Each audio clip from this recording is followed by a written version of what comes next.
Hello, everyone. I'm Anita Cicero, Deputy Director of the Johns Hopkins Center for Health Security, and today I will be your Master of Ceremonies for Event 201. On behalf of our center and our partners, the World Economic Forum and the Bill and Melinda Gates Foundation, I'd like to extend a very warm welcome to our audience here in New York, as well as our larger virtual audience participating online today. The goal of the Event 201 exercise is to illustrate the potential consequences of a pandemic and the kinds of societal and economic challenges it would pose. The scenario also highlights the very critical role that global business and public-private partnerships play in preparing for and responding to pandemics. Today's scenario is going to simulate meetings of a multi-stakeholder group called the Pandemic Emergency Board. This board has been urgently convened by the World Economic Forum, and Johns Hopkins has been asked to moderate the board meetings and provide expertise during the board's deliberations. The mission of the Pandemic Emergency Board is to provide recommendations to deal with the major global challenges arising in response to an unfolding pandemic. The board is comprised of highly experienced leaders from business, public health, and civil society. The board's recommendations are aimed at top decision makers in national governments, global business, and international organizations. In this scenario, Tom Inglesby, the director of the Johns Hopkins Center for Health Security, will be chairing the board and serving as the moderator for its discussions. Today's exercise will simulate 4 meetings of the Pandemic Emergency Board, and each meeting will be devoted to one key topic. Each meeting will start with a video and a briefing that will provide the information needed for the board members to engage. Please note, this is not a test of any particular person, organization, or nation. The participants are all playing as themselves. That is, senior business executives, NGO leaders, and government officials. They're not expected to be pandemic experts. We've really asked them to participate based on their own expertise and their best professional judgment. With the exception of Tom Inglesby, none of the participants know any of the details about how the exercise will unfold. The Event 201 scenario is fictional, but it's based on public health principles, epidemiologic modeling, and assessment of past outbreaks. In other words, we've created a pandemic that could realistically occur. And for those interested in our assumptions, we will have a lot of the background research of the scenario publicly available on our Event 201 website at the conclusion of the exercise. The policy discussions, the challenges to be discussed in this exercise represent controversial, high-stakes issues that would require high-level input from business and government leaders. So just a few housekeeping notes before we get started. For our in-person audience, please do silence all your electronic devices, but you may tweet at #Event201. We're going to have a 15-minute break in the middle of the exercise, so please try to confine your calls and work to that time. Because the event is being video recorded and live streamed, we ask that you remain quiet as much as possible and avoid moving around during the exercise. The exercise is going to end at 12:30, and there'll be a luncheon in the cotillion room, to which you are all invited. As you know, there's also an online virtual Event 201 exercise that's happening simultaneously. And for those of you online, and I understand there are hundreds of you, you will be seeing the same news videos and briefings as we do here in New York. But you will engage in your own online discussion in place of watching the discussions of the players here in the room. The topics and the topics and the pacing of the deliberations will be the same, both online and in the room. So, as you can see on this slide, we have an outstanding group of global leaders playing the role of the Pandemic Emergency Board members here in New York. And with that, let's welcome our participants and invite them into the room. Tom Inglesby from Johns Hopkins Center for Health Security, LaToya Abbott, Marriott International, Sophia Borges, UN Foundation, Brad Connett, Henry Schein, Chris Elias, the Bill and Melinda Gates Foundation. Tim Evans, formerly of the World Bank. George Gao from China CDC.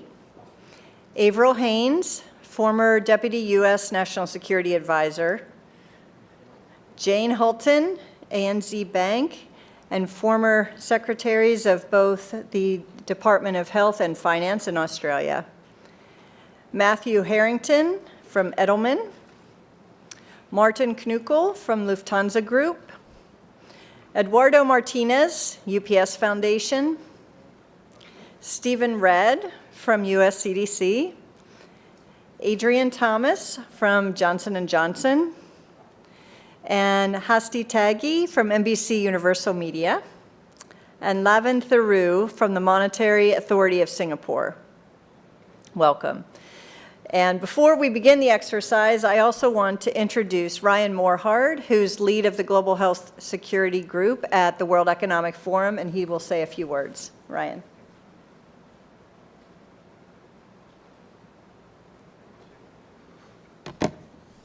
Thank you, Anita. And good morning and welcome again on behalf of the Center for Health Security, the Bill and Melinda Gates Foundation, and the World Economic Forum. Welcome to Event 201. 201. Throughout our session today, I hope that number will represent two dimensions of our work to strengthen global health security. First, today, there are 200 epidemic events every year, and it hasn't always been this way. The number is increasing, driven by globalization, climate change, urbanization, deforestation, and other trends of our modern world. In other words, we're in a new era of epidemic risk. And the second dimension is that one of these days, one of these epidemic events will be a pandemic, a fast-moving pandemic. And mitigating risk and impact of that pandemic will require an all-hands-on-deck approach. And we know from past responses that public-private cooperation will be essential. We also know from these responses that there are some bright spots when it comes to public-private cooperation, but some real critical challenges remain. But there's every reason for us to work together to address these challenges. For one, it turns out that at $570 billion annualized, the annualized risk posed by pandemics is on par and rivals with climate change, which means that the pandemic risk to lives and livelihoods is at a level that governments and the world's biggest businesses can no longer afford to ignore. And we are counting on this conversation today to inform our work together to improve our collective preparedness and to protect lives and livelihoods from pandemics.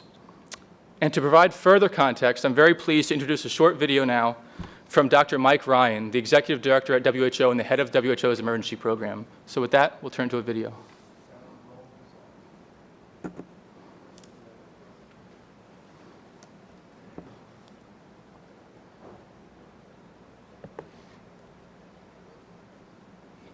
Greetings, distinguished guests, and thank you for this opportunity to say a few words at this year's event 201, the high-level simulation exercise for pandemic preparedness and response, hosted by Johns Hopkins Center for Health Security, the World Economic Forum, and the Bill and Melinda Gates Foundation.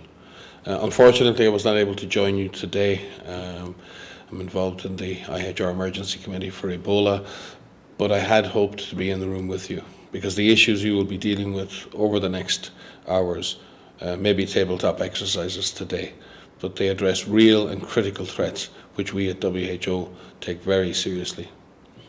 Without a question, epidemic risk has become a global strategic concern. I don't think we've ever been in a situation where we have had to respond to so many health emergencies at once. This is a new normal. I don't expect the frequency of these epidemics to reduce, and in fact, vulnerabilities all over the world, developed and developing countries, have increased, not decreased, driven by many, many factors, mainly through human behavior, economic development, population density, and many others. The scenario you will be presented with this morning could easily become a shared reality one day. I fully expect that we will be confronted by a fast-moving, highly lethal pandemic of a respiratory pathogen. Question is, are we prepared to globally respond to the next major pandemic event? Are we ready to cooperate and perform across countries and across sectors to face such a threat?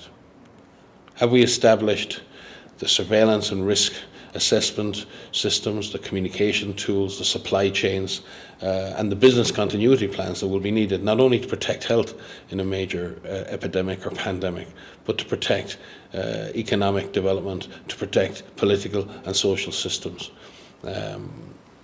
Do we collectively drive innovation enough to face the evolving global threats which we are anticipating? The nature of pandemics is that many countries will be affected at the same time. This is particularly true with the respiratory pathogen, as they are often transmitted by asymptomatic persons. They spread fast. In 2009, the pandemic virus reached all continents in less than 9 weeks. WHO's priorities are to establish a minimum capacity to detect and respond in each country around the world, to develop global strategies for the containment and control of individual disease threats, and develop global mechanisms to ensure cross-sectoral and multinational, multilateral coordination. Innovation and partnership across all sectors are needed, including joint strategies between global health leaders and the drivers of travel, communication, data technology industries. WHO is working at all levels through a variety of partnerships to strengthen national and regional preparedness, such as GORN, the Global Outbreak Alert and Response Network. Through the PIP framework, adopted by WHO member states in 2011, WHO has secured 400 million vaccine doses for influenza, 10 million antiviral treatments, and 250,000 diagnostic kits for the next pandemic. We have completed external evaluations of surveillance and response systems in over 100 countries and carried out more than 50 simulation exercises at country level, looking for vulnerabilities and weaknesses in national systems. This voluntary, collaborative, multi-sectoral process helps countries to assess their capacities and identifies the most critical gaps within their health systems in order to prioritise opportunities for enhanced preparedness and response. The Pandemic Supply Chain Network, part of the Epidemic Readiness Accelerator, which is a project of the World Economic Forum in partnership with many, including WHO. It's a public-private collaboration to develop a globally connected supply chain that can support health emergency operations during a pandemic. Stakeholders consist of product manufacturers to logistics providers, distributors, and UN partners, including ourselves. Michael Griffin is WHO's focal point for the Pandemic Supply Chain Network, and he's there with you this week. Constant innovation and the use of cutting-edge technology is key to pandemic preparedness.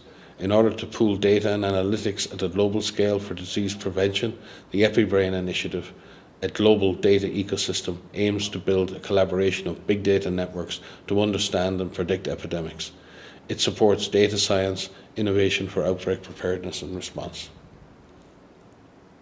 Despite this progress, there is still much to be done.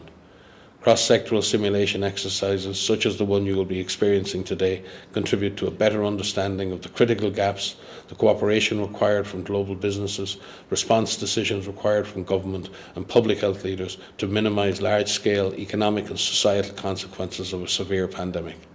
I wish you the best of luck, and we are looking forward to working with each of you to strengthen pandemic preparedness in the future. Thank you. And our thanks to Dr. Ryan. And with that, here in New York and online, welcome to Event 201. It began in healthy-looking pigs, months, perhaps years ago. A new coronavirus spread silently within herds. Gradually, farmers started getting sick. Infected people got a respiratory illness with symptoms ranging from mild flu-like signs to severe pneumonia. The sickest required intensive care. Many died.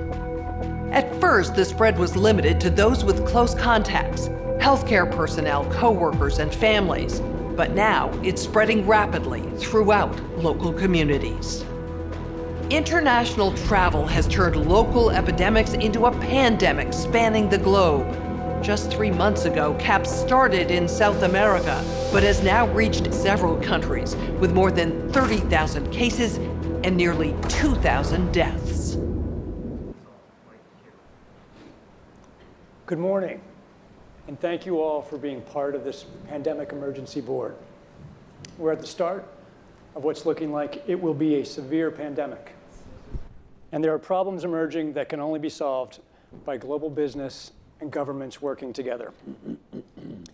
The global community has been working to respond to this pandemic since its recognition, but as health and economic impacts have become more severe, the World Economic Forum has convened this board because of your combined expertise, your backgrounds, and your global voice. We will need all of you to help us respond to urgent policy crises that are emerging. The purpose of this board is to advise leaders in national governments, global business, and international organizations on the response to the pandemic, particularly focused on international problems that require collaboration between business and government.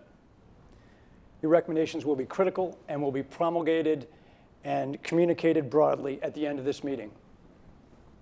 On the left screen, as we have this meeting, you will find a dashboard of information about the pandemic that will help us in our conversations.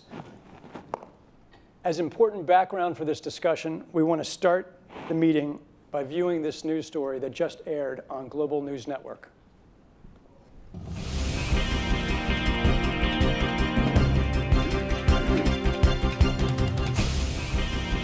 Continuing our coverage of the newly discovered CAPS disease and the scope of its deadly outbreaks. There are now more than 30,000 reported cases. Experts warn this may be just the beginning of a global problem. GNN science reporters have produced a video about what we know so far about CAPS, the virus, the outbreak, and the resulting chaos. CAPS is a novel coronavirus related to those viruses that caused the frightening SARS epidemic in 2003 and the deadly MERS outbreaks in recent years. Scientists think each infected person in turn infects on average 2 more people. This disease is proving more transmissible than SARS or MERS and about as contagious as influenza. Essentially, the cumulative number of cases is doubling every week. At this rate, we can expect to see 16 times as many cases in a month unless we find a way to interrupt transmission. The virus appears to be spreading rapidly in densely populated and impoverished neighborhoods in some megacities in South America. CAPS is a serious respiratory disease. More than half of the recognized cases have required hospital care, creating a huge strain on healthcare systems. The fatality rate is about 10%. For comparison, CAPS is about as lethal as SARS and 2 to 4 times more lethal than the 1918 influenza pandemic, the worst pandemic on record. Even so, some people only exhibit mild flu-like symptoms, not requiring treatment in a hospital. Alarmingly, those people are able to walk around and spread the virus, not realizing they are doing so. Even worse, international travelers have been arriving at their destinations symptom-free, but within a matter of hours, becoming ill. Travel-related cases have blossomed into outbreaks in a number of locations and have quickly grown faster than health authorities could respond and contain them. In other places, physicians have quickly recognized the symptoms of CAPS and have been able to isolate infected individuals and avoid an outbreak, for now. Global public health experts are very concerned about this disease because it appears the virus is readily transmitted through the air from person to person. Essentially, all people are susceptible. Experts agree unless it is quickly controlled, it could lead to a severe pandemic, an outbreak that circles the globe and affects people everywhere. Models developed by leading public health authorities indicate a CAPS pandemic could lead to an outcome worse than the 1918 influenza, which killed 50 to 100 million people worldwide. Given the global population is 4 times larger than it was in 1918, If these models prove accurate, we could be looking at hundreds of millions of deaths over the next year or two. Okay, now we're going to get a briefing on the numbers and distribution of cases by Dr. Caitlin Rivers. As you've just heard, the outbreak is very worrisome. The vast majority of cases are occurring in Brazil and other South American countries. However, as you can see on the screen, there have been some spread to Portugal, the continental United States, and mainland China. Our models project that with continued spread in Latin America and predicted spread to additional countries, we could be looking at double the number of cases in 1 week and 16 times as many in a month if we are not able to stop the spread. That would be on the order of 500,000 cases, and it would continue to rise exponentially. In 3 months, we could be approaching 10 million cases. We are also tracking financial markets as an indicator of the economic impacts of CAPS. While markets are down worldwide in the past couple of weeks, they are still positive for the year. Thank you, Dr. Rivers. The first emerging policy crisis for which we need this board's recommendations regards global allocation and distribution of medical countermeasures. And by medical countermeasures, we mean vaccines, drugs, and diagnostics and other medical supplies to help us combat the CAPS pandemic. I know we would all agree that if we had a vaccine in hand for CAPS, it'd be a game changer. But leading vaccine experts say a vaccine in the near term is highly unlikely. But there is an antiviral that does look like it will work. And to understand that better, we're going to watch one more clip here.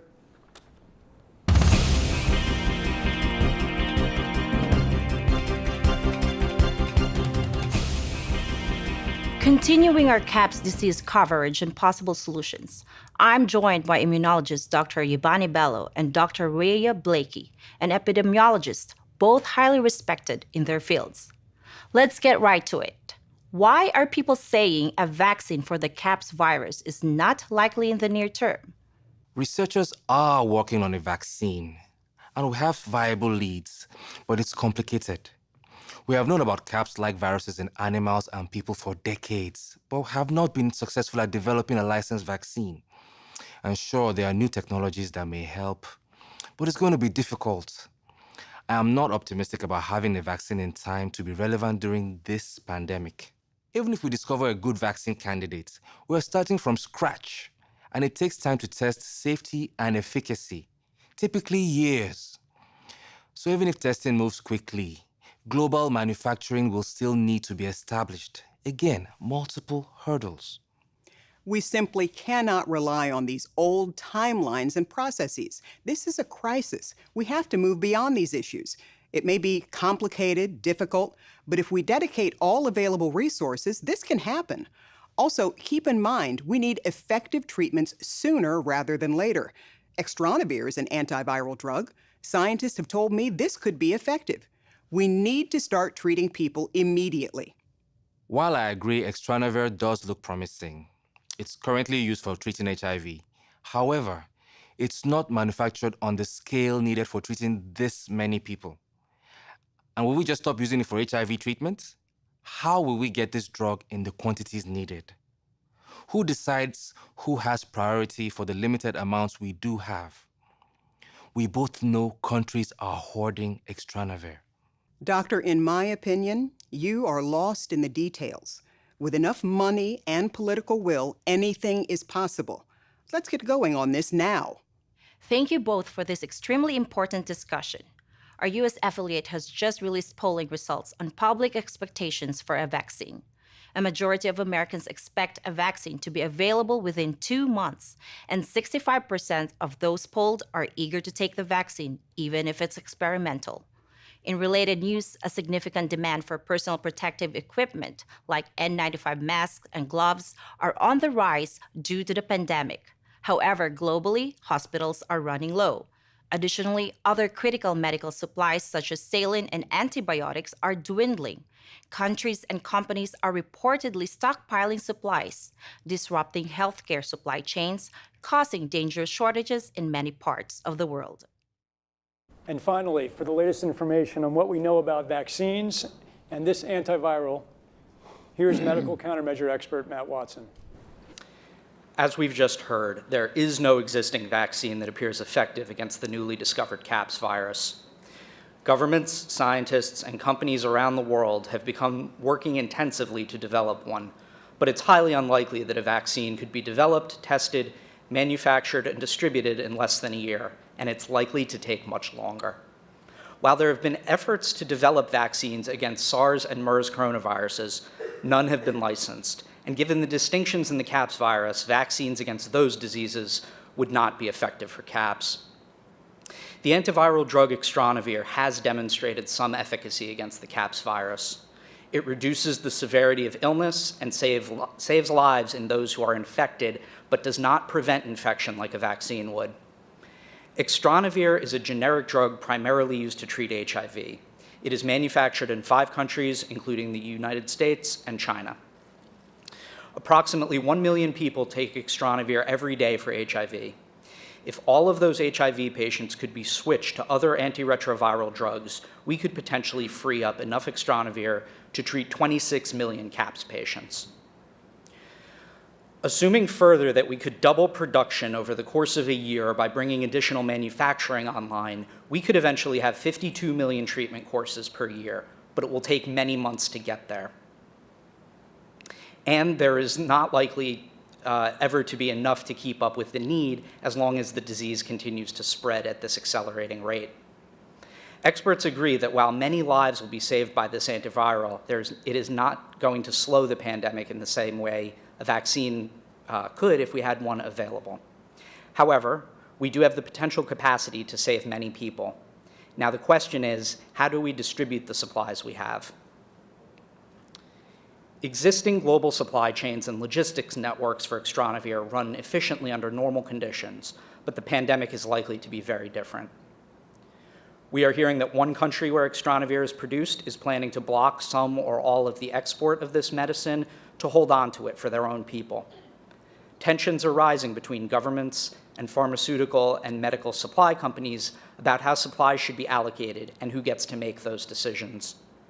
International humanitarian organizations are raising serious concerns about access to antivirals for people in low and middle-income countries.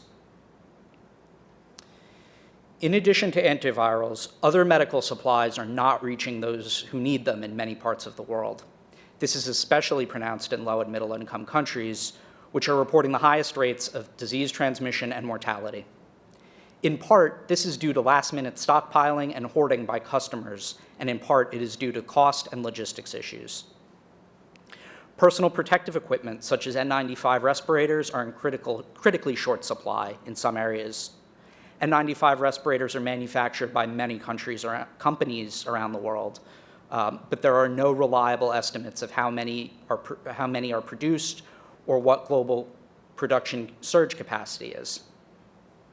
All we can say is that production capacity covers normal demand, and it is not uncommon to have temporary shortages during severe flu seasons. In a severe pandemic, we can expect the need to increase by a factor of at least 2 to 3.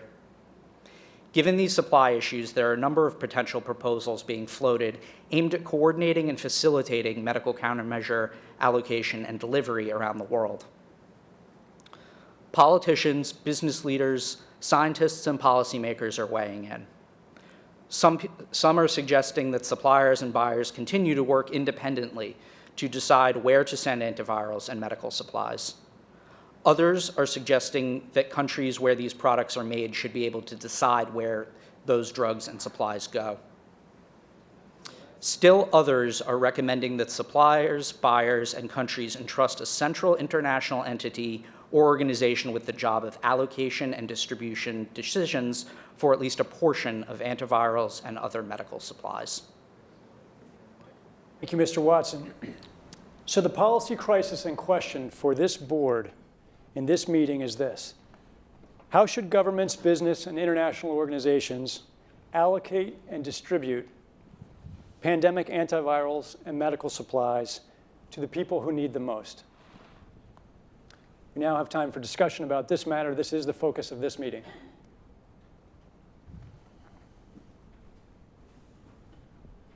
Any reactions? We have too few antivirals for the needs that we have, and we're projecting to have increasing needs. So should we let normal suppliers and buyers manage the distribution and allocation of this medication? Should government step in? If so, with what rules? Steve? Yeah, let me start by saying it is fantastic how much has been learned about this disease in just the short period of time since its discovery. I think one issue that hasn't yet been explored is what could be done to suppress transmission apart from the use of countermeasures. And so I think that's something that needs to be an active area of study. Learning where transmission is occurring would be helpful in order to implement measures that don't require medicines to suppress transmission. Maybe hospital settings, school settings are places where transmission could be occurring. With regards to the question of sharing this scarce resource, we do have some models that I think could be built upon. The PIP framework, the things that were done during H1N1 to share vaccine. I think each of those models should be explored as ways of some sort of distribution process. One of the specific things that was done during H1N1 was to examine the critical individuals in countries as a sort of a minimum level of countermeasure that would be needed, and to So do you mean critical infrastructure? Exactly. Critical infrastructure Right. in countries going? Security, police, fire. What number of treatment courses? If we had enough to share, what would that minimum number be, just as a starting point for negotiation? Great, Adrian. And then Tim. I think before we agree that we have a finite resource, we need to really challenge ourselves on the vaccine production. We've seen historically that we can actually produce an Ebola vaccine in a year. It requires flexibility on the regulatory side. It requires commitment from companies. But I do think that before we say that a vaccine is not available, we should not slow down on that. We should pursue that. And I think similarly, we need to explore how could we accelerate production of our antivirals. We've seen it happen before in the HIV crisis. It's possible, but decisions need to be made, and we need to bring the right people together to do that. Okay. And for the moment, before we are able to accelerate production of the antiviral, do you have any initial reaction, since you are potentially one of the companies that could be part of this deliberation? What we've seen work very well in the HIV field is, in fact, procurement through the Global Fund. So having a centralized mechanism, so financially able to procure on behalf of affected countries would be critical. I think the second thing is it's going to be very important that for the business sector, for manufacturers of antivirals, that we have clarity around what the need is and where the need is and who are making the decisions. So who's deciding on where they're going? Okay. So can I add to that? Yes. So one of the challenges we have is what to do in the really short term about the supply of vaccines, antivirals, etc. Because low to middle income countries will be concerned that the entire supply chain will be tied up by the time they can even figure out how to finance their purchases. We know, and we know this from what happened with H1N1, that if you can stop something early in terms of everything from ring fencing in particular countries, but also to look at the transmission from country to country, and there's a variety of measures that can be taken to do that. But unless that is done in a global context and it's done very early, we will end up with a situation where the entire supply chain will have gone. So what we need to do at the very outset is figure out what the likely route of transmission is and move very quickly to secure supplies and distribute supplies according to whatever epidemiological protocol and based on what Steve says, as we know, we already know some things about the transmission of this disease. But unless we do that whilst doing what we can do on vaccine, I agree, we will have this get out of control. Okay, Tim. Yeah, We'll go down the line. it's important, and it's fantastic to have this information in front of us, because if you look across the countries, you've got very different patterns already.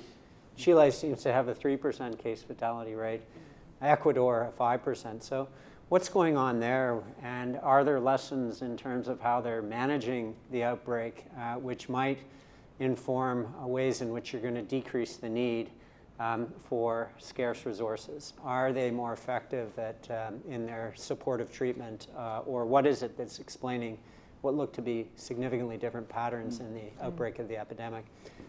The second point is that these are all middle-income countries or high-income countries, and as Jane mentioned, low-income countries are either their surveillance systems aren't sensitive enough to detect cases that are already there, or are worried that, in fact, they will be at the bottom of the food chain. And in this respect, the World Bank would probably be proactively moving into exercising what we call a CERC, which is a contingency emergency response component to existing loans to low and middle income countries, in which they can repurpose those loans for these types of emergencies. So I think on the financing side, the CERCs, which are built into every loan made by the bank, could be exercised in such a way that you don't have the problem of the lack of resources being the primary constraint for the purchase of those scarce commodities. Okay, Latoya? I agree, because financially, that's one of the things we'll have to look at. We have to have the financial means to start production, mass production, and getting companies on board. It's about buy-in and having an understanding of where we're moving forward with this disease process, how quickly and rapidly it's proliferating, and also utilizing the materials that we do know, like the protective equipment that we already have. We know it's airborne, so ensuring that companies that are manufacturing these products have their have the financial ability to be able to do such.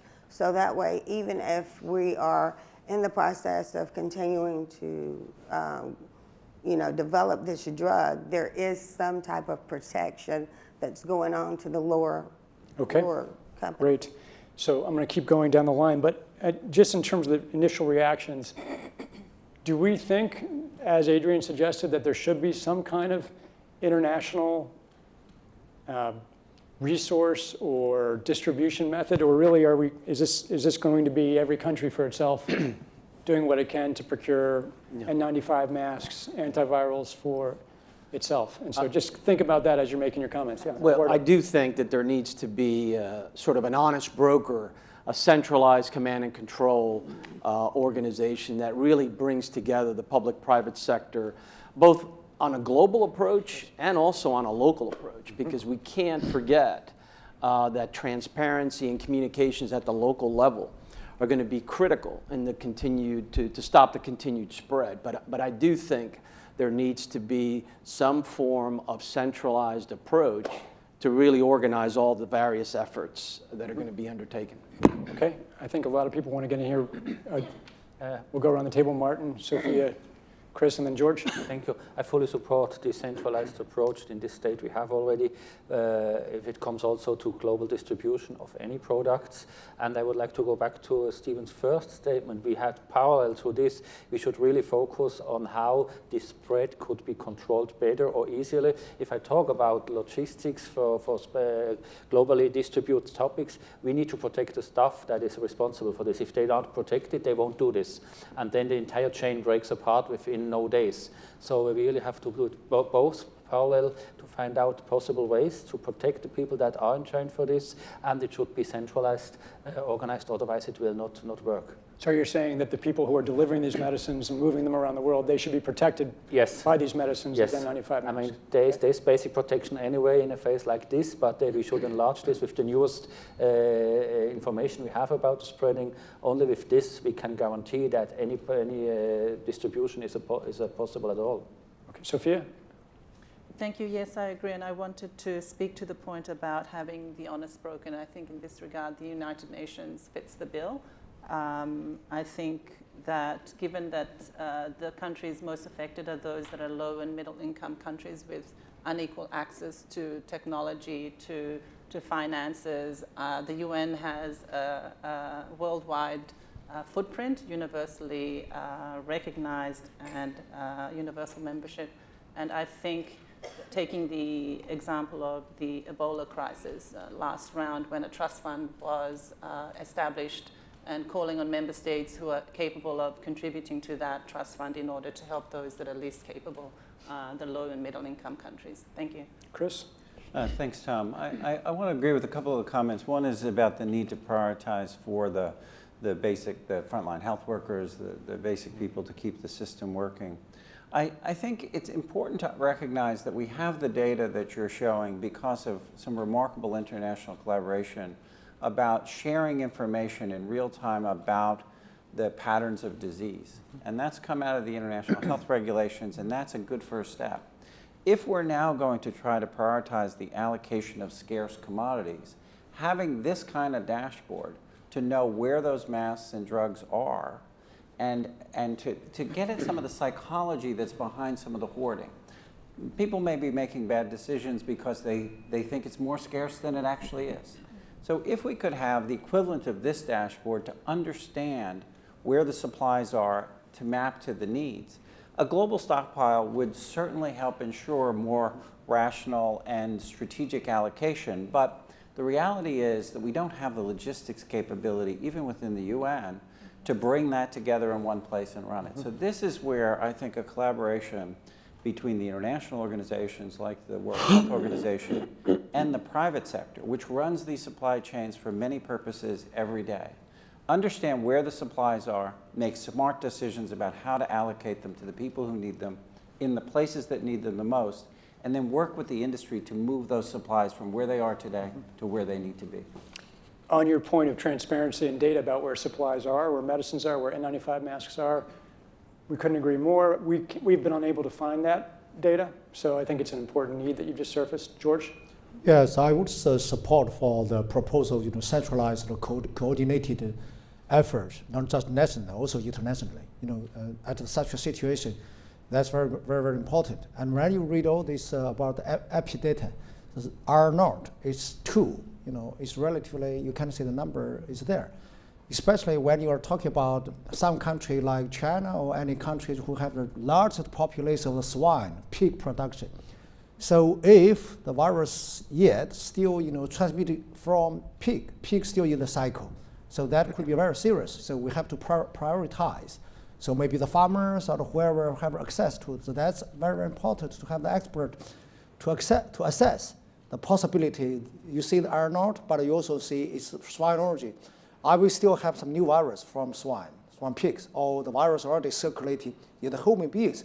That's also, we should put that into account for the strategy for the allocation of the extra winner. And also I got the information from my staff, looks like, of course, we have capacity to produce the extra number, but even, think about the population we have. We can't expand our capacity, but, what we have, even not enough for our own population. Tom? That's the question we should think. Yes. I think it's important in 2019 to remember that in 2016, the World Economic Forum, together with the World Food Program, presented a global supply chain management approach for this exact scenario. And what might be helpful, given that everybody suffers from short-term memory deficit, is to have an emergency briefing on those resources that are global public goods that are there to facilitate supply chain management and where those can be deployed, but also CEPI, which was established 3 years ago to accelerate vaccines exactly in development in these settings where a coronavirus is, in fact, one of its indications and first areas of focus. That may not be common knowledge. Likewise, on the financing, there is global financing. The criteria identified here would be triggers for the Pandemic Emergency Financing Facility, which would disperse a significant amount of money into that international pool on the basis of this trajectory of the epidemic. So those are resources that may not be well understood amongst the set of players that would appreciate having some understanding. So an emergency briefing on those resources, I think, might make sure that they're not overlooked. Asti, and then Matt. So a couple of things. First of all, the patients who are currently on extranavir need to receive different medication. So I think this is something that the team needs to look into how do we make sure that we have the right resources to make sure that they're not being panicked and we're not causing panic with them, and that we're having to use this drug for a different use at this time. Secondly, I think it's very important that we make sure that there is concise communication with all healthcare facilities where these patients are being treated so that there isn't mass panic. And perhaps a member of this team could be part of that task force to ensure that whether it's in the news, by social media, or to these hospitals, we have the right communications channel to be able to make sure that the public does not have mass panic. Thanks, Matt. I was just going to, I'll add to that in as much as the value of a centralized convening body that is addressing both the production and supply chain also serves as a convening enterprise around the communications. Because there is a lot of great data that's been collected, but probably more can be done from a public education perspective around containment prevention while the supply chain is managed. Yvonne? I just want to echo Matt's point, and my question here is, what's happening around the world? While we know that there are cases here in these few countries, what's happening to the rest of Asia? What are governments doing to assure the people? And this will help to relax some of the stress that you see in terms of people hoarding personal protection equipment. So I think it requires a global coordination and not just at the individual country-specific level.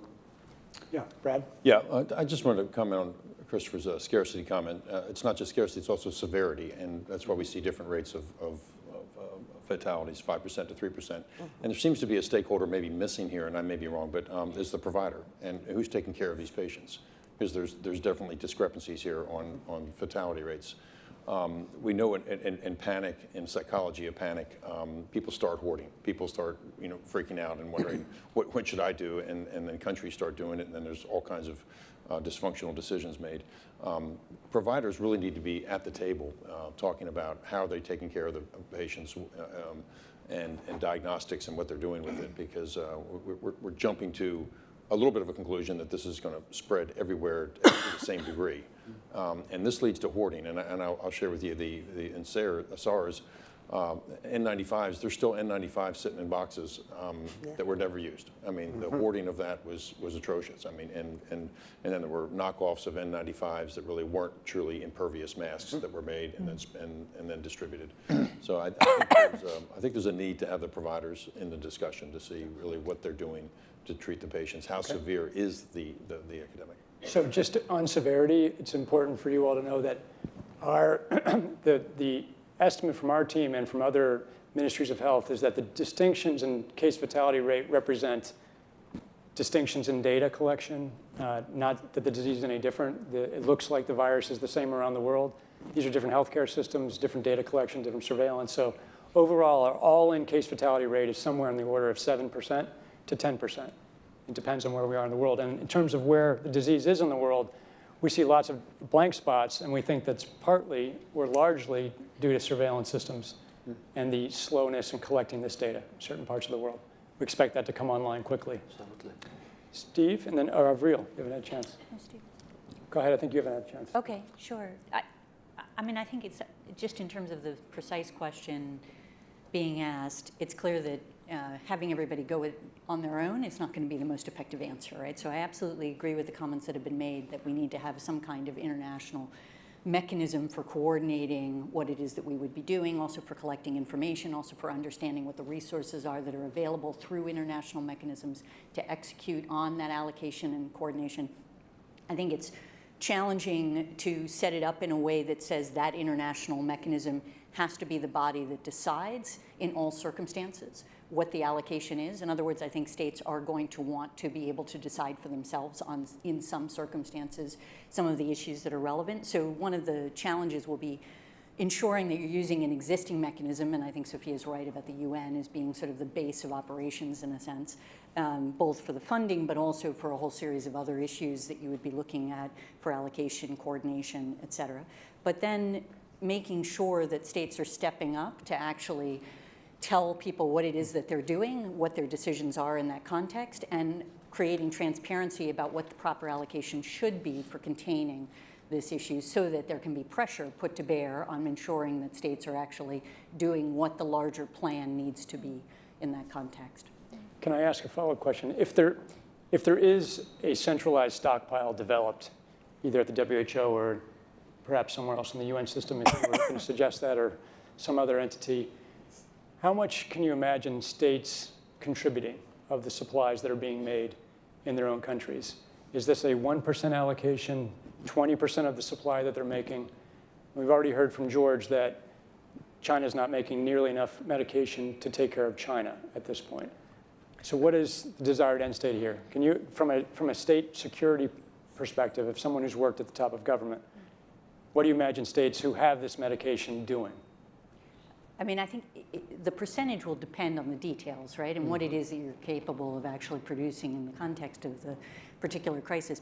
And I don't know how much we're able to produce under this circumstance. I think there should be, and there would be, from a public perspective and a public health perspective, right, enormous interest in promoting an allocation to international efforts that would actually contain the issue as quickly as possible, right? And that should be the focus for everybody, in the sense of that's what's going to actually help you prevent the downstream impact of what the trajectory holds for us. So the question is, can you, through this international mechanism, really promote commitments to doing this as quickly as possible and give people a sense that actually if they contribute more, that they will have a better chance of protecting their own populations and their country's security. Okay.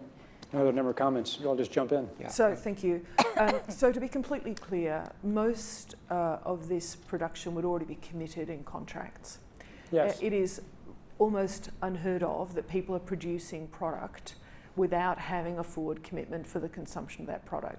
So the first thing that needs to be done, because this is not something that the countries currently control, unless countries are going to bring about emergency situations and co-opt an existing supply chain. So the first thing to do is to figure out where that's going. Now, in H1N1, in a number of cases, so the Australian government, we bought vaccine to the extent we could get it, and in some instances, we actually gave some of that vaccine. We actually gave some of that vaccine to the United States, who actually ended up with a supply shortage at that particular point. So, inconsistent with working out where the biggest vulnerabilities are, the first thing you need to do is figure out who's got control of those supply chains and those products, and then figure out where, for the greater global good, it should be deployed. But we need to be clear. Any government who says, I'm going to ship every single dose of a particular product offshore is going to end up with a challenge domestically. So giving governments the capacity to manage both their domestic concerns together with being good players. And we know from the PIP framework that companies will similarly contribute, but it's got to be in an organised framework. Okay. And that challenge, I think, is being proved out with the increasing rhetoric, both by candidates in the US, UK, and Germany, who are saying that globalism is responsible for this pandemic, and therefore there's a rising protectionist nature to take care of their own. And so I think it's an instance where the business, health, and scientific communities need to combat that rising rhetoric and misleading information. Yeah, and last couple of comments here. We have about 2 minutes before we have to close. So I think one thing that's going to be very important is to define the aim of using the countermeasure. And from what we know right now, it doesn't seem likely from the data we've had presented that this countermeasure is going to suppress transmission, is going to lead to containment. So yes, our aim really would be to minimize the severity and to prevent death rather than to prevent this emerging pandemic. Second thing I wanted to say is just how important communication is, and that is true to the public. This is a very alarming situation, and I think public communication shouldn't be alarming, but should be truthful about how severe it is. I think also internally, as negotiations are going on to share countermeasures, I think it's not likely, I agree, that countries are not going to buy a countermeasure to put into a global supply without retaining a large portion of it for themselves. The last thing I'd say is this is a very dynamic situation. Countries will be negotiating with manufacturers, and I think that's got to be figured into whatever agreement is reached. And whatever that sharing agreement is, it won't be perfect, and I think it's just got to be done quickly so that sharing can actually take place rather than trying to get something that's exactly the way everyone wants it. And do you think that governments are going to need to break contracts? have companies break contracts in order to redirect antivirals? I think that would work best for the countries to make the decisions with the countermeasures that they purchased. Okay. I think that's a very, we're not talking about one supply chain, but we're multiple supply chains here. And I think, before we start talking about companies withdrawing antiretrovirals from patients with HIV who have a disease, we need to really understand how those ARVs will be used in patients who may or may not have a disease. So demand forecasting will be critical. And I also want to point out, it's not just the healthcare workers. We have supply chains in middle-income countries. Often those are very resource dense, people in small spaces producing masks. We have to think about the integrity and the health of the supply chain. Okay.